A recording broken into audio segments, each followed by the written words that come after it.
Selamat pagi Bapak Ibu Saudara sekalian. Mari kesempatan pagi ini kita akan kembali bersama-sama merenungkan firman Tuhan yang saya beri tema waspada dengan kesombongan.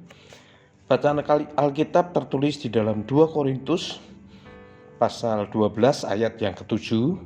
Demikian firman Tuhan.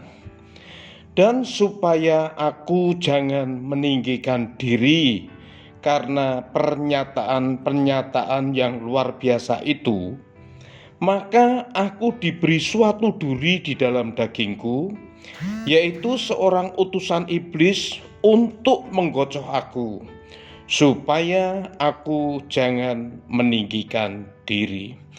Bapak Ibu Saudara sekalian, seringkali justru dosa kesombongan tanpa kita sadari bisa menyusup dalam kehidupan kita.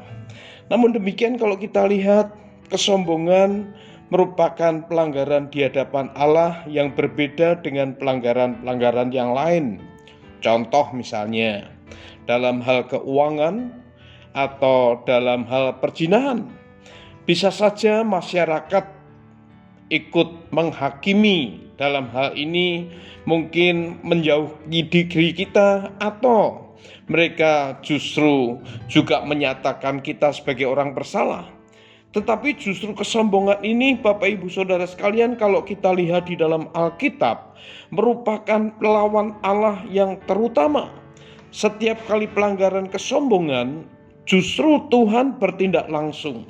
Dari bacaan kita pagi hari ini, kita melihat bagaimana Paulus mengalami dalam perjalanan pengiringannya kepada Tuhan. Tuhan izinkan iblis menggocoh kehidupan Paulus. Menggocoh ini ada banyak tafsiran yang bisa muncul, tetapi yang pasti Tuhan izinkan iblis untuk menggodai, untuk terlibat langsung, supaya Paulus jangan sampai meninggikan diri. Bapak Ibu Saudara, dalam tema ini saya sampaikan waspada dengan kesombongan. Jangan sampai justru sekalipun kita belum jatuh di dalam dosa kesombongan, tetapi Tuhan izinkan iblis terlibat untuk menggodai kehidupan kita, supaya kita ini tidak jatuh di dalam dosa kesombongan. Nah, mari pagi hari ini kita mau belajar bersama-sama untuk berawas-awas dengan diri kita sendiri. Kita belajar bersama-sama untuk kita senantiasa introspeksi diri. Apa yang kita lakukan, apa yang kita perbuat, apakah semua itu untuk kemuliaan Tuhan, atau jangan-jangan untuk kepentingan diri kita sendiri. Mari Bapak Ibu Saudara yang saya hormati di dalam Kristus Yesus, jangan izinkan Tuhan sekalipun memberikan kesempatan kepada iblis supaya iblis bertindak di dalam kehidupan kita untuk mencegah kita supaya kita tidak jatuh dalam dosa kesombongan. Dengan kata lain, mari kita mau belajar merendahkan diri di hadapan Allah. Dan Alkitab memberikan banyak catatan bahwa Allah membenci orang yang congkak, tetapi mengasihani orang yang rendah hati.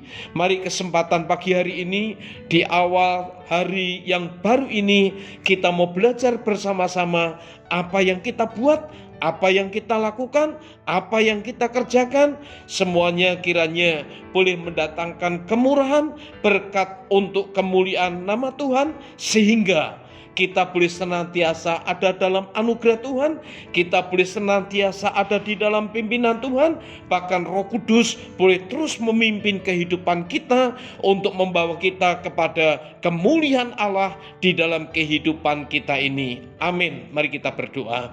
Bersyukur buat kesempatan pagi hari ini, Tuhan boleh kembali mengingatkan kepada kami apa yang mestinya kami perbuat dalam hidup kami sebagai umat Tuhan, yang pasti hidup yang Tuhan percayakan kepada kami itu pun semua karena anugerah Tuhan, tidak ada sesuatu pun yang ada di dalam hidup kami yang layak untuk kami banggakan, yang layak untuk kami tinggikan, kecuali Engkau Yesus yang sudah mati buat kami, Engkau yang mempercayakan keselamatan yang kekal, bahkan juga mempercayakan hidup ini kepada kami, yang kiranya boleh kami pakai semuanya untuk memberikan hormat kemuliaan bagi Tuhan Yesus Kristus. Haleluya, amin.